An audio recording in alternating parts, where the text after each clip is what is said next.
The Podfather is back. We have episode number 2 here with my father. He should live me well.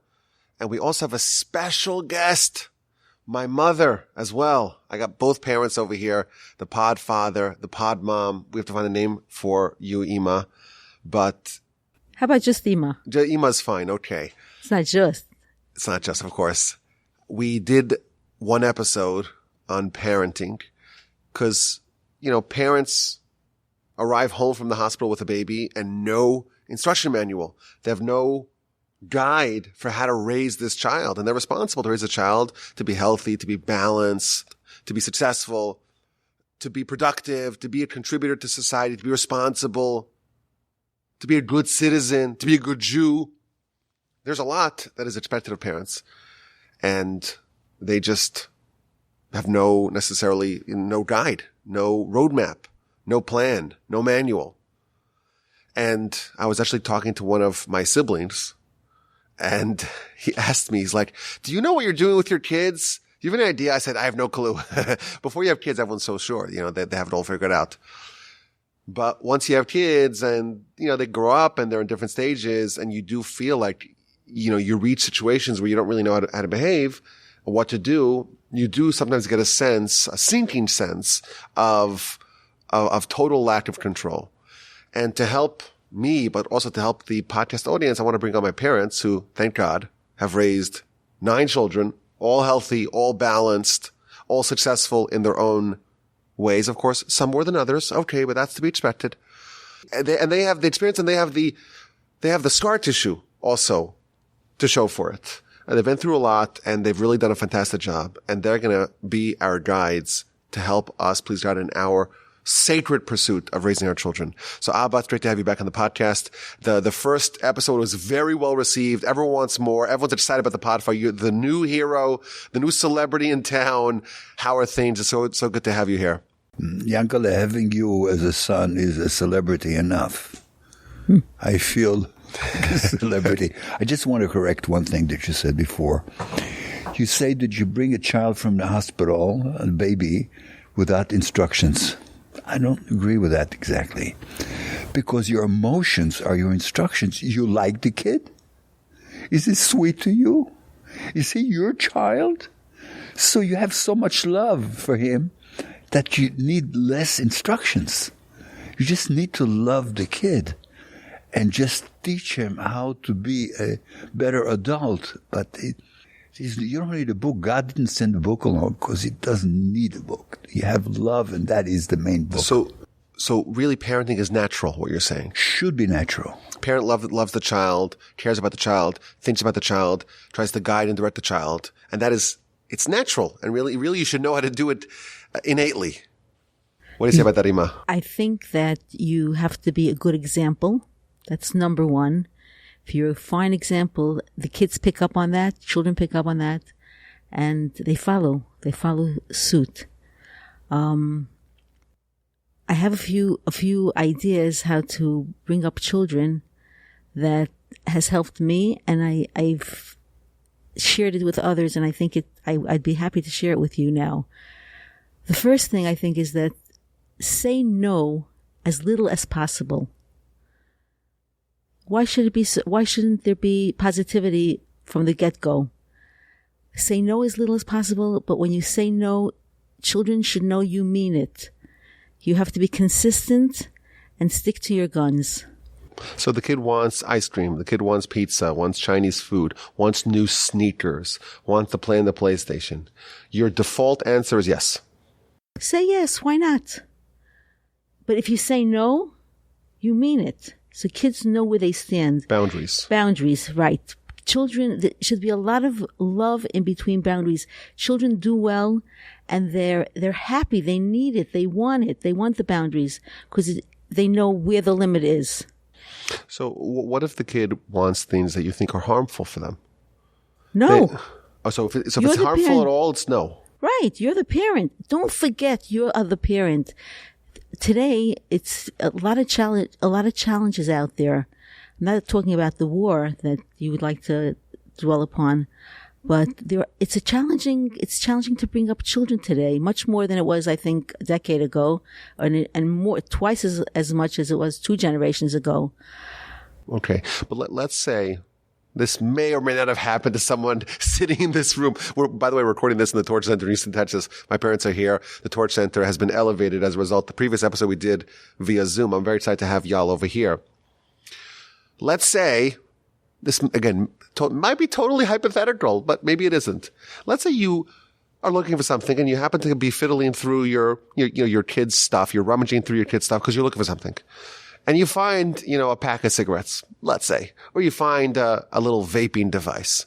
So again, smoking cigarettes, everyone knows it's bad for you. Everyone knows it's harmful. It's bad for your lungs, but it's also, if someone is, striving to be, more refined member of society, they want to go to yeshiva and they want to be involved in higher pursuits. Maybe smoking is not the best. It's not the best pastime. It can be addictive. It's not a good thing. No one would say it's a good thing. So would you put your foot down firmly and say, this, no? So first of all, I think you have to be very respectful of your children's privacy and not rummage through their stuff. But if you come upon something that is a no-no, maybe the best thing is to be open with them and tell them that you just happen to come upon it and discuss it. Open up the subject so they know where you stand and they know how you feel about it. Cigarettes is really a no-no. I remember myself when the kids were growing up, they knew right away smoking is absolutely taboo.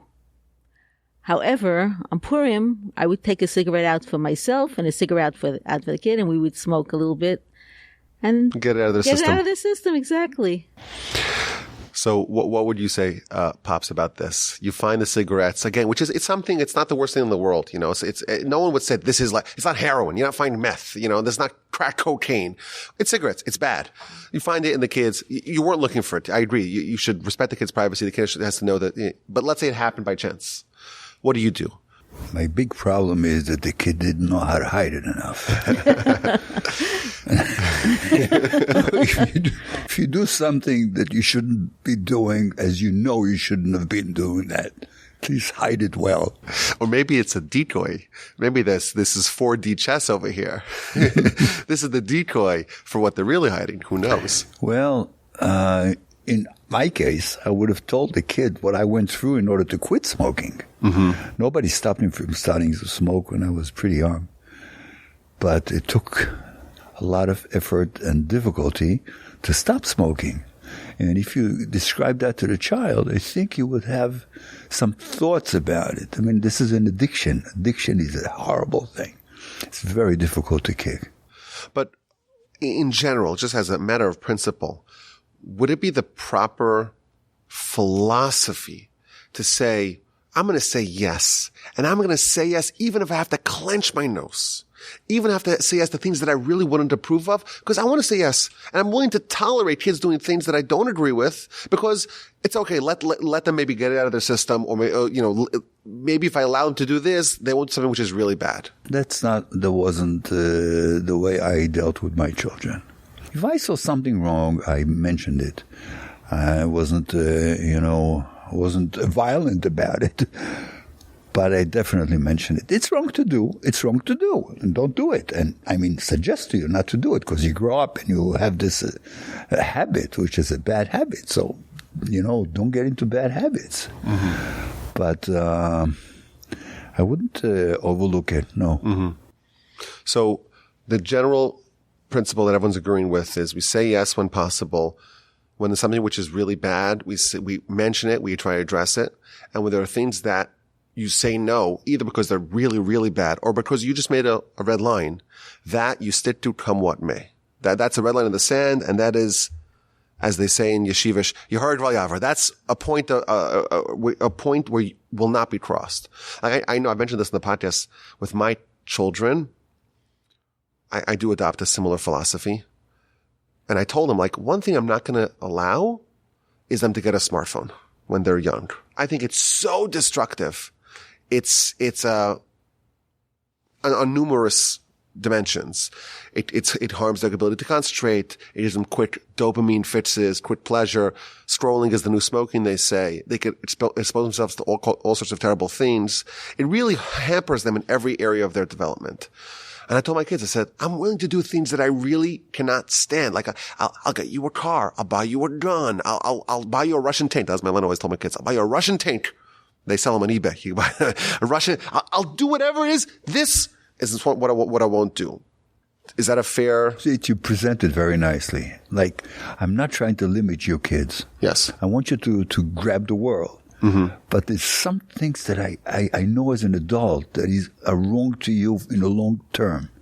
Yeah, so completely destructive. Stop you as hard as I can from doing it. Yeah, and you know, one of my kids, every 3 months he needs new shoes. Every 3 months he needs new shoes. I go crazy. What's wrong with the other shoes? But I say, okay, fine, I'll get him shoes. You know, he doesn't need it. We have a little debate over it. Do you really need it? He says, yeah, I need it because the other ones, they have this problem, that problem. They don't really need it, but okay. We have a whole little conversation about it. We tolerate it. But some things they know it's a red line, and hopefully that's a good policy. I'd like to say that it's a good idea to trust your children.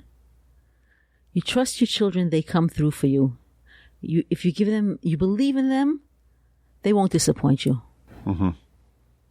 Yeah, not to be suspicious of them, not to always accuse them of things. And you know what?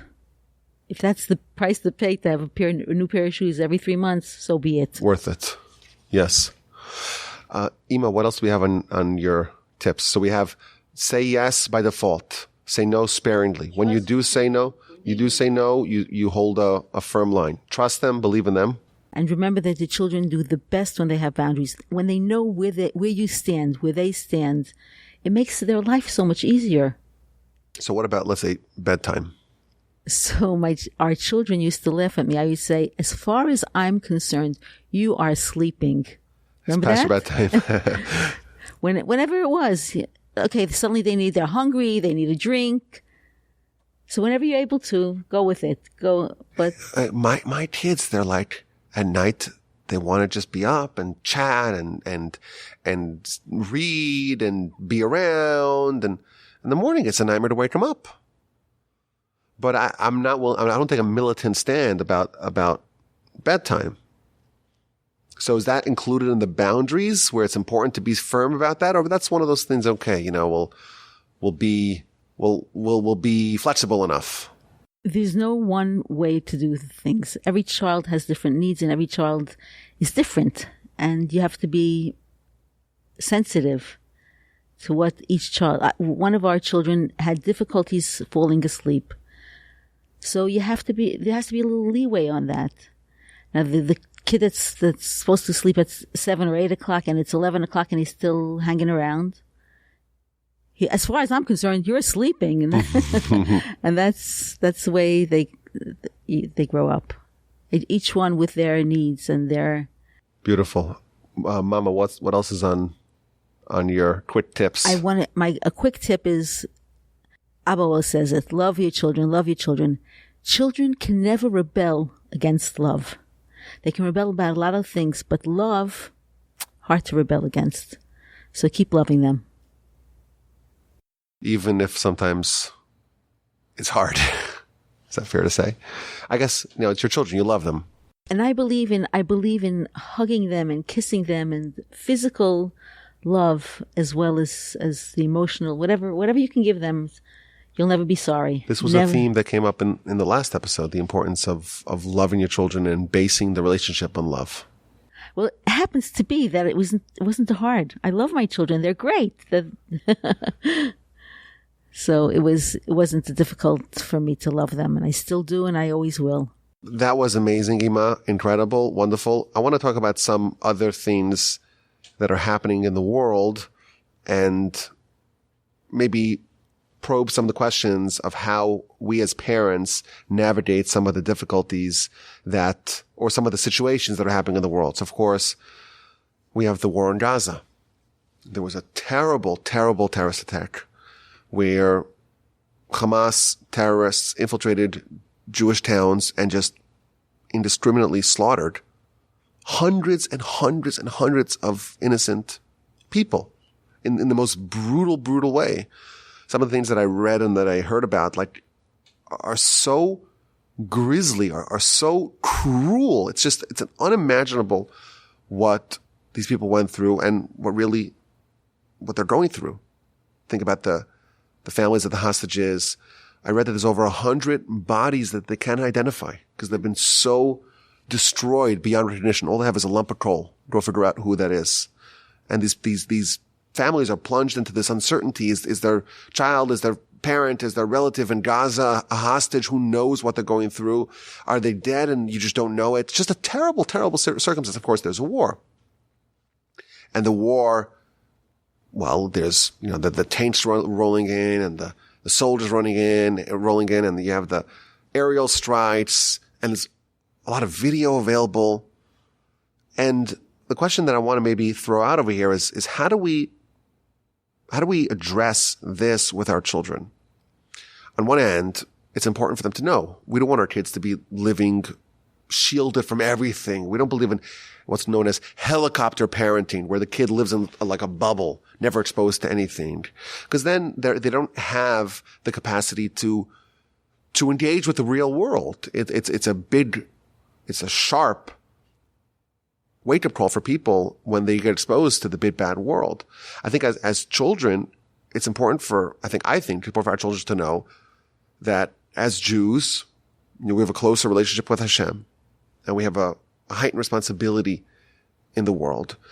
But it also, the reality of the world that we live in is that there is hatred towards us, and there has been throughout all times.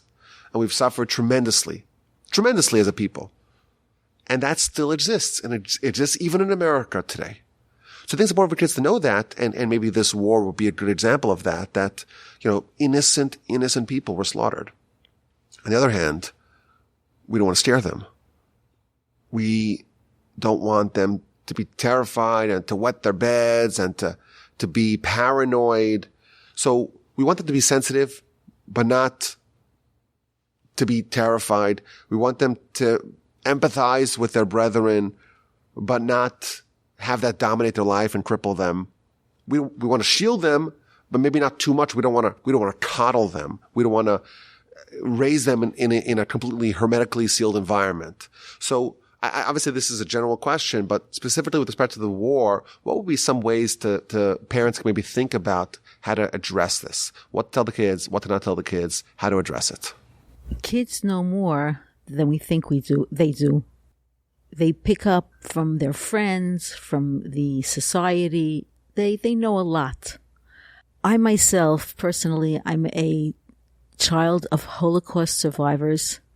So I grew up with terrifying thoughts, and till today, it affects me. I think the best way to deal with the war that's going on is just to try to strengthen ourselves, because not only are children scared, so are adults. To strengthen ourselves in our munah and bitachon, to believe and to trust in Hashem.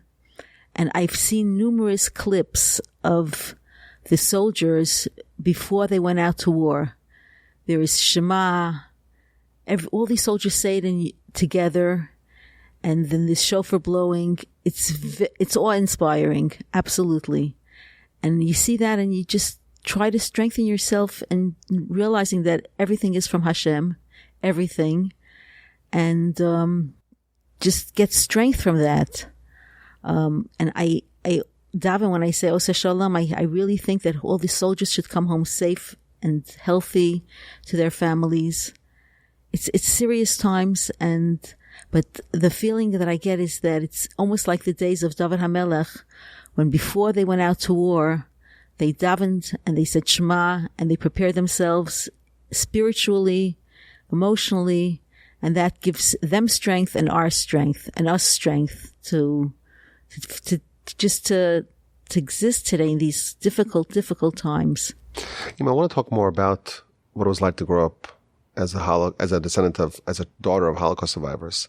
So you said that you were fearful then, and you even have fears today because of that experience. Did your parents tell you graphic stories? Did you read? Were you overexposed to that? Do you feel like maybe you should have gotten a little bit more of a sheltered, of an insulated childhood? Actually, my parents didn't really speak about it, and that's many, many parents.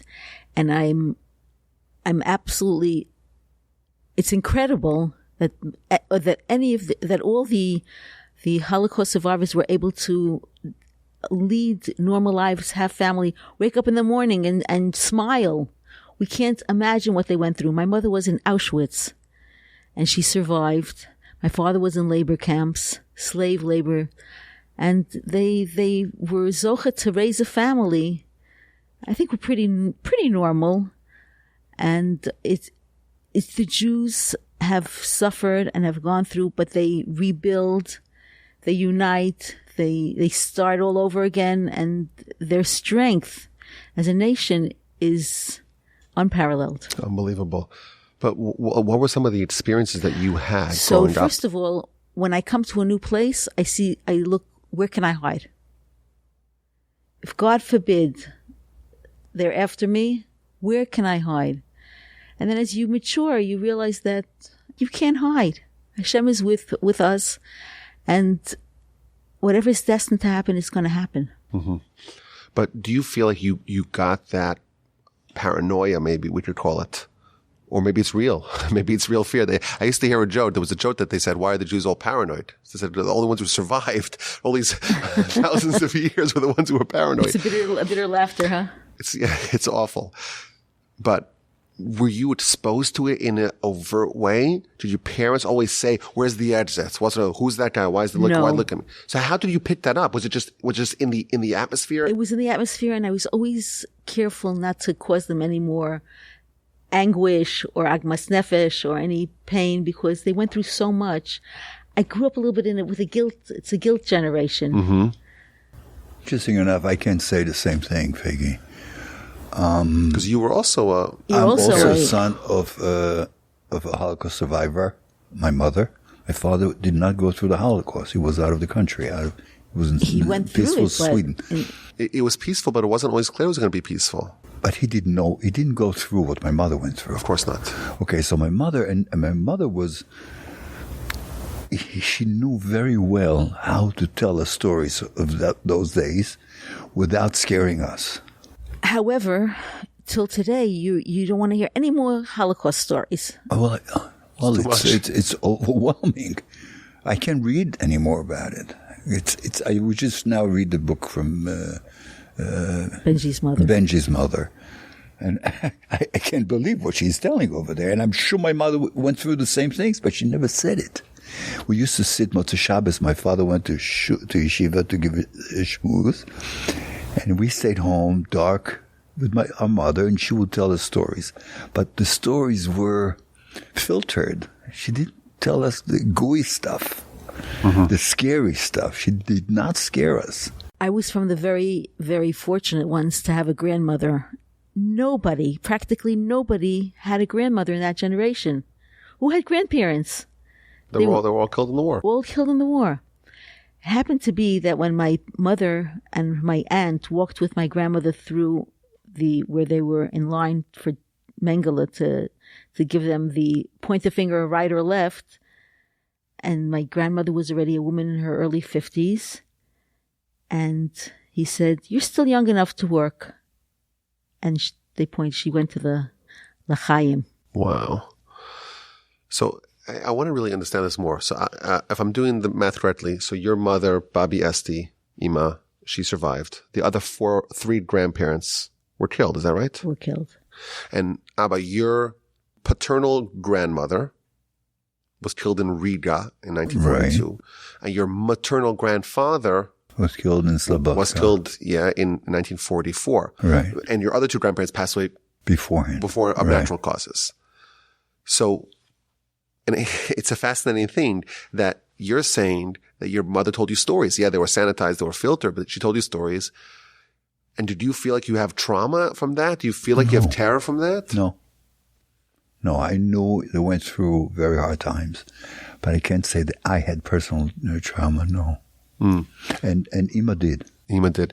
I remember you saying, Ima, I know maybe this should be in the podcast, but I remember you saying that how your father would sometimes wake up in the middle of the night screaming. That's right. It's just, we cannot fathom what these people went through. It's unbelievable. He was separated from, it's only him and his brother that survived.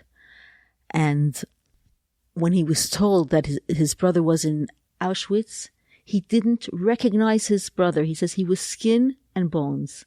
Skin and bones. Skin and bones. As a matter of fact, my uncle passed away, Yidel Shapiro. He passed away about a year and something ago. And he's buried in Har Menuchos. And I just spoke to my cousin last week, his daughter, and she said that there was an opportunity to have a burial spot in a different place. He said, "Oh no, I'm not going to be any place other than next to my brother." Wow. So the two brothers are buried next to each other, very close. And there was a story, right? When after the war or towards the end of the war, they went on the death marches. Is that right? You want to tell that story?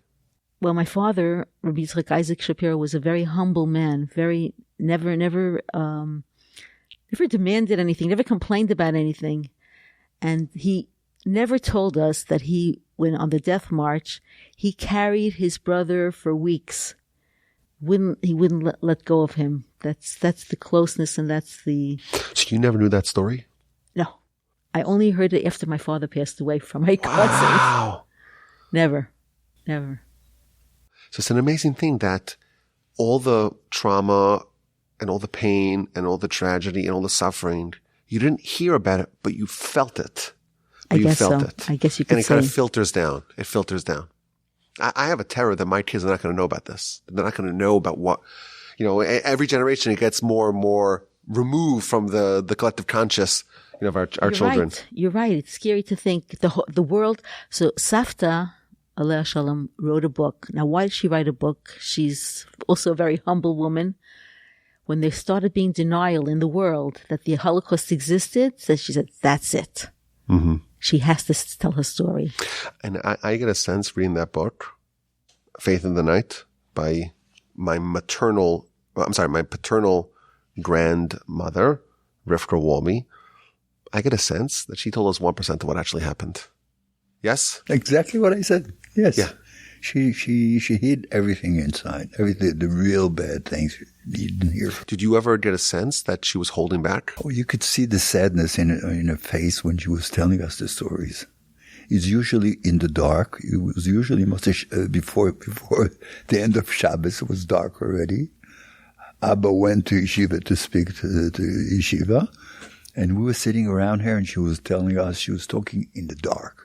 So we didn't even see her expressions. Didn't someone say after she passed, didn't someone quote her as saying that she was never happy? She hadn't been happy since the war.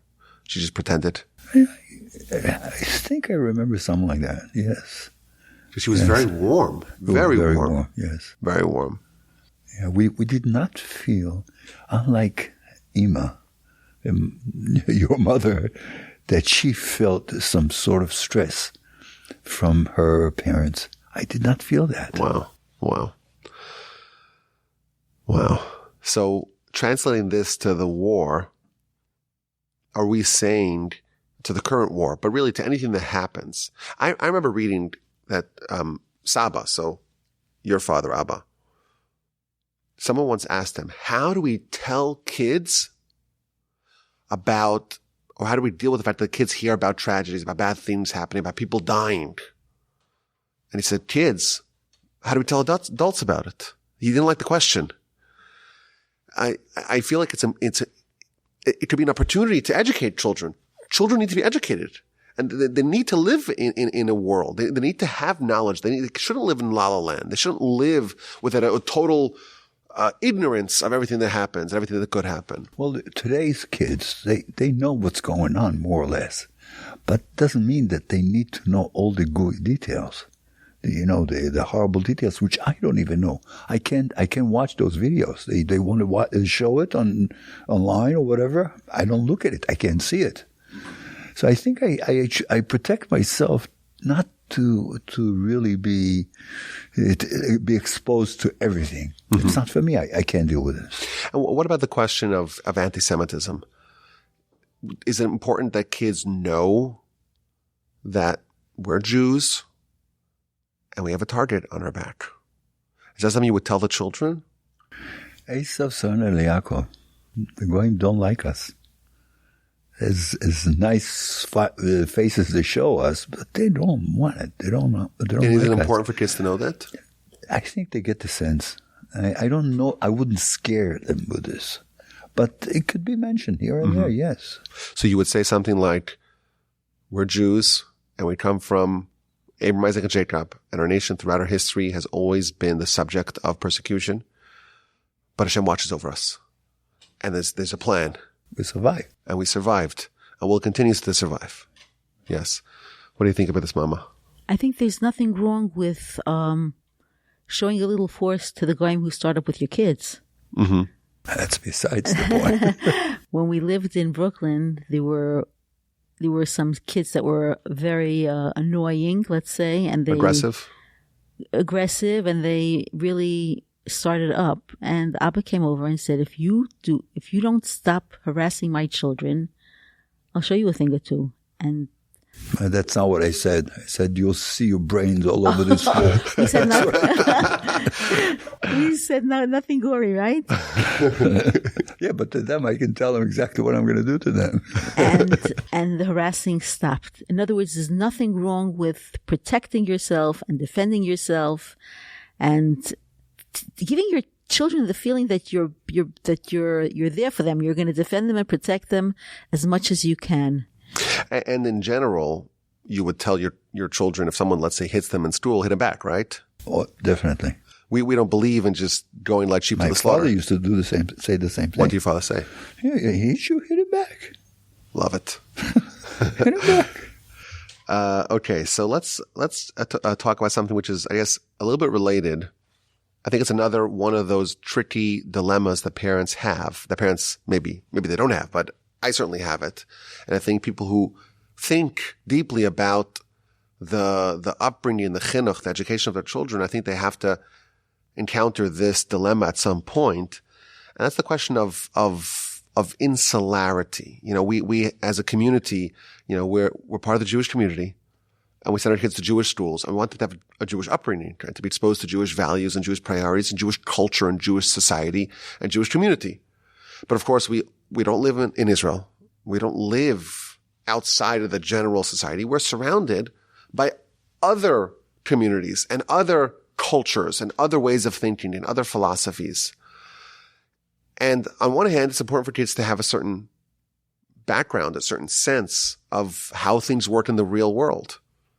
On the other hand, we want them to be Jewish and to really be living as Jews and valuing what our nation has traditionally valued and living the priorities and the ideals of a Jewish life.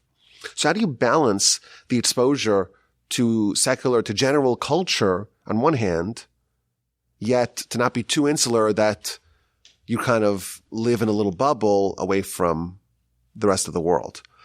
You know, we know that the Hasidic communities, they believe in much more insularity. So the kids don't speak English. At least they aren't taught in English.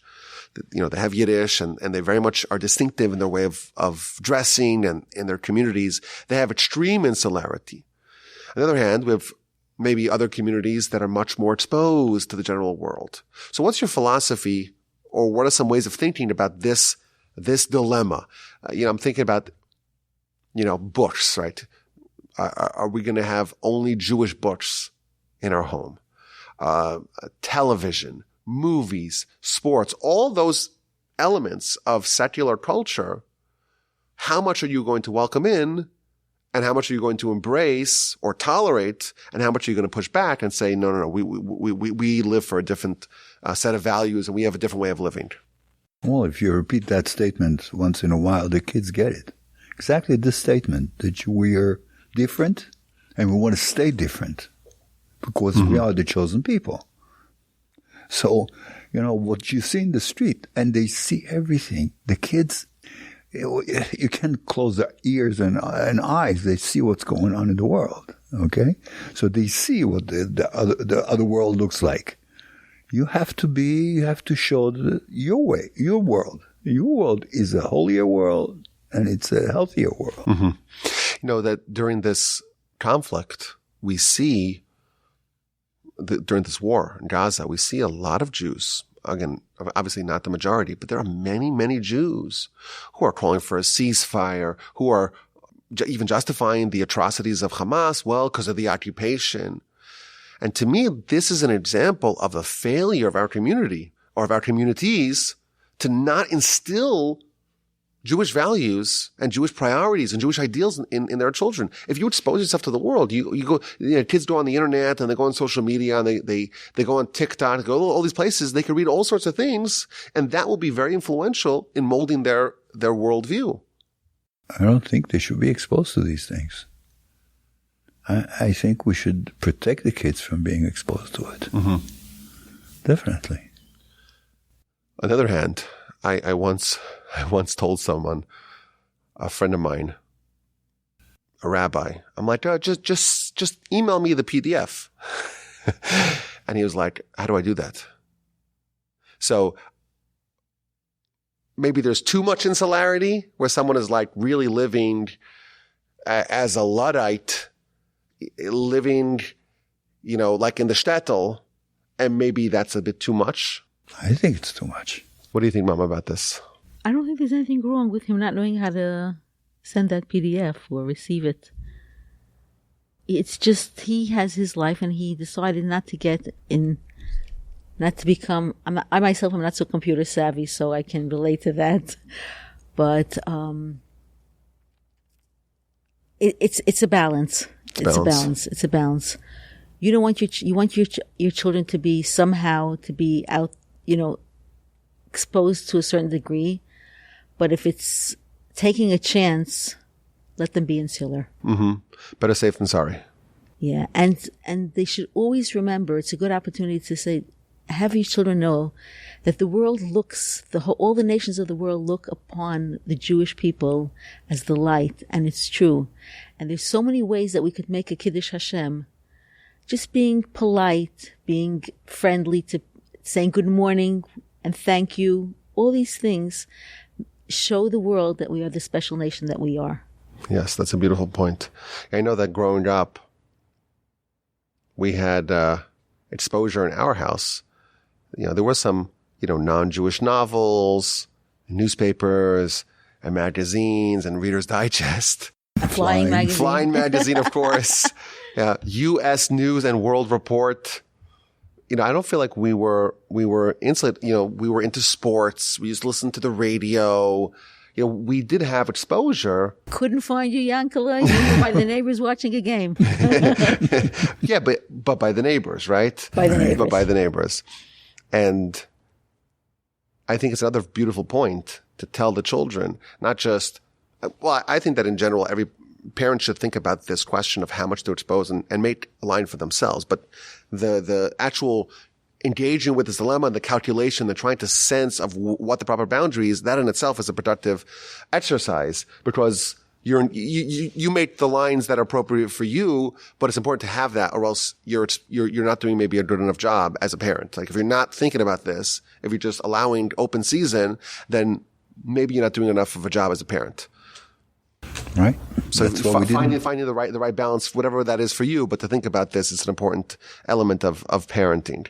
And I love the idea of telling children, not just we're Jewish, we're the chosen people, we have a higher connection to Hashem, and we have more responsibilities, but we also have to display that. We have to demonstrate that. When we walk around, we have to live by a higher standard. I think that's a beautiful idea for kids to know. Like, the world looks at us as representatives of Hashem, and therefore we have to live by that higher standard. And if it's okay for everyone else, not necessarily okay for us. No, sorry, it's not okay for us. So let's go to the final subject I wanted to talk about today. I was re-listening to what the Podfather said last time, and when we're talking about your successes in parenting with your children, And you said that all your children are successful and doing what they do best. That was the words that jumped out at me. Doing what they do best. I thought that was an interesting line and maybe one that we should probe a bit further. What do you mean by saying that your kids are successful and they're doing what they do best? Talk to me about what you meant by that and what maybe are the lessons that we can learn from that way of thinking. Look at yourself, Yaakov. If you would have wanted to be a big scientist, you would be the best big scientist. But that's not what you chose to do. You chose to do Mikarev people to Hashem. It's a fact. Why? Why? A professor is more chashuv than a rabbi in Houston, Texas. Maybe not. But in my eyes, you're more important than any professor in the world. What I'm saying is that you are doing whatever you're doing in such a good way. That's what I want for my children. I don't care if they're not PhDs. I just don't care. It doesn't matter. It's not important to me. Important for me that they do productive stuff that help the world, and that all my children do. So, but are you trying to say that maybe every child has a different collection of skills and a different type, a different list of qualities and attributes and strengths that they can deploy? And it's important as a parent, but certainly as a person and as a parent, to try to help guide a child in a path that's appropriate for them, in a path that's fitting for them. Yeah, but you can't tell what's appropriate for them. Only they can. In other words, a person grows up and he sees, this is what I want to do. I want to be this. So he should be this, he or she. Okay? When you do that, you do it the best way possible. And that's what your parents are pushing you to do. You want to be in Kiruv?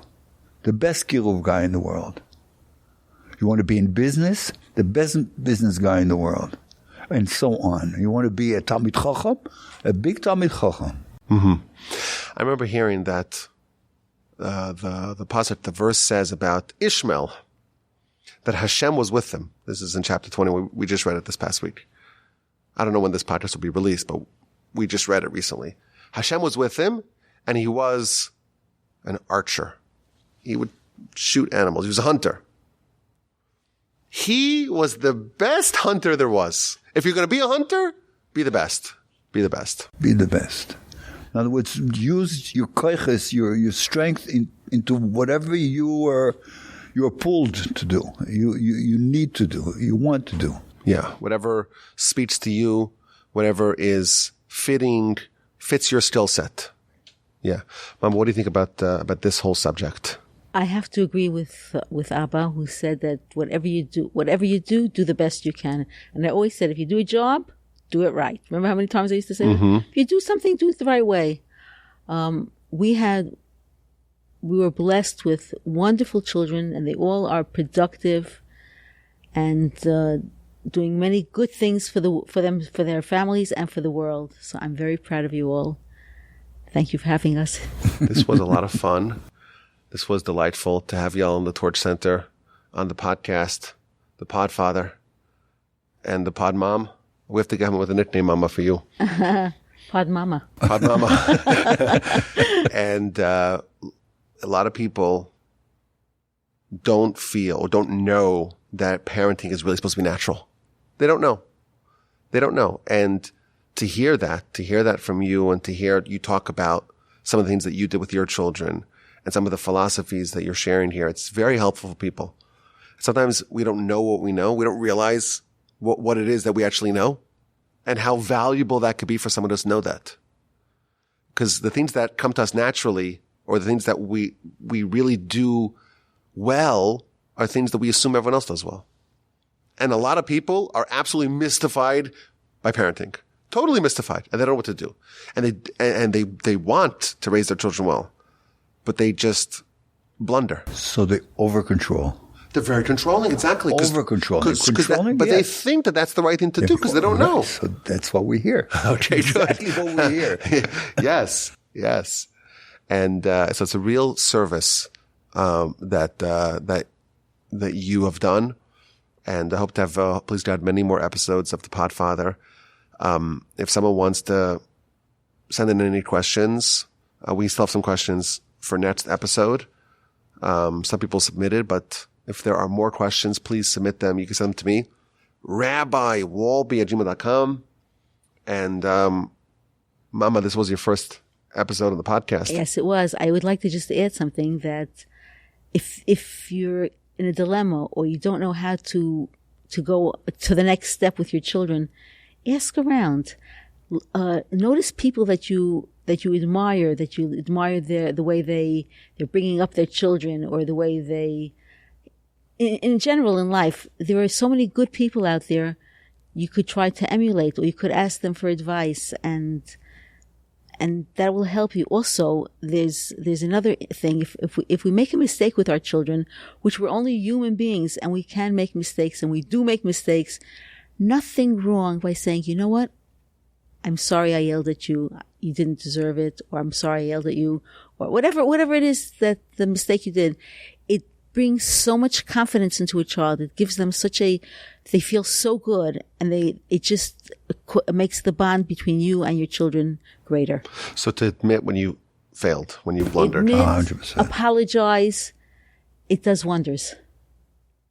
It shows them that you're human, and we blunder. We also have mistakes. Amazing. I'll make a note of that for the next time I make a mistake. I don't know. In 5 hours? 2027. I don't know. Well, whenever it happens. But Ima, you were great on the podcast. Yes, Ima is amazing. Thank you. You should change the name. Make it Mama Cat, the podcast. You're going to be a star, Ima, and they're going to want you back. An honor and a pleasure to be here. Thank you for inviting me and Abba. And I want to wish all your listeners much, much success in their parenting. Thank you so much. And I'm looking forward to our next opportunity. And again, the email address is rabbiwolbe@gmail.com.